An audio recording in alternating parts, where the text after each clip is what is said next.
What makes a bad wife such a powerful force in a man's life? By all means marry. If you get a good wife, you'll become happy. If you get a bad one, you'll become a philosopher. Socrates, in his sharp and biting sarcasm, captured the essence of this predicament perfectly. He didn't merely comment on marriage. He dissected it with the precision of a philosopher who knew that not every union is blessed with harmony. A bad wife, Socrates suggests, isn't just an inconvenience. She's a tormentor, a teacher, and, above all, the catalyst for a man's intellectual awakening. A bad wife can drive a man to the brink of madness. Her endless nagging, her ceaseless criticism, her talent for turning even the smallest disagreement into a raging war, all of it wears a man down. She becomes a relentless storm, one you cannot escape because you promised to weather it. Yet, in the midst of this chaos, Socrates saw something others missed: the gift of perspective. A bad wife forces you to think about her, about yourself,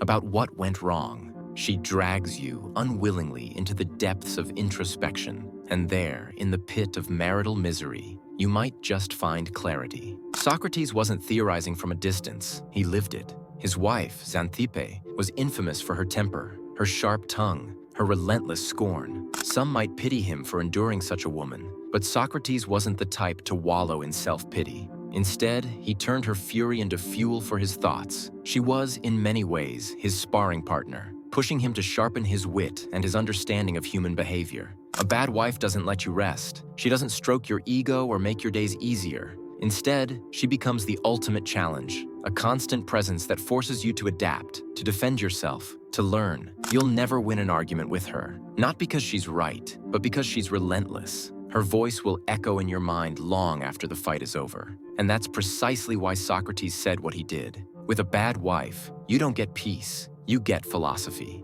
A bad wife can turn the simplest things into complex battles. She can make you question your decisions, your sanity, your very existence. Yet in her nagging, in her complaints, in her demands, there lies a brutal honesty about the nature of human relationships. Socrates understood this. He knew that a bad wife doesn't just test your patience, she tests your understanding of the world and your place in it. The tragedy of a bad wife isn't just the suffering she brings, it's the unshakable realization that you chose her. You picked this storm. Maybe you were blind to her faults, or maybe you thought you could handle them. Either way, she stands as a constant reminder of your own misjudgment, and that, perhaps, is the harshest lesson of all.